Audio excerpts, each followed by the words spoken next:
এখানে উপস্থিত সমস্ত বিশিষ্ট মানুষদেরকে আমি আমার প্রণাম জানাচ্ছি এবং আজকে আমাকে এখানে এত সুন্দর একটা অনুষ্ঠানে আমন্ত্রিত করার জন্য একতার সকল সদস্য এবং সদস্যবৃন্দকে আমি ধন্যবাদ জানাচ্ছি।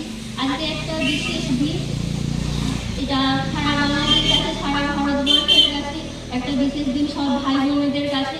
তো একটাই কথা বলবো, আজকের দিনে প্রতিটা বাড়ির ভাই বোনেরা আজকের দিনটাকে খুব ভালোভাবে পালন করুন এবং বোনেরা যেমন ভাইদেরকে রাখি পরিয়ে তাদের শুভকামনা করবে, ঠিক তেমনি এখনকার আমাদের সমাজের যে অবস্থা, আমার মনে হয় সারা ভারতবাসী ভাইদেরও বোনেদের হাত থেকে রাখি পরার পর এই শপথ নেওয়া উচিত যে তাদের বোনেদেরকে রক্ষা করবে। ধন্যবাদ সবাইকে। আজকে রাখি বন্ধন উৎসবে এই একতার মঞ্চে আমাকে নিমন্ত্রণ করার জন্যে আমি খুবই উৎসাহিত আর খুবই গর্বিত। আর সবাইকে ধন্যবাদ জানাই। উনিবাবু সুমনের তরফ থেকে আমি এখানে নিমন্ত্রিত হয়েছি, আর বাকি সমস্ত সদস্যদেরকেও আমি ধন্যবাদ জানাই।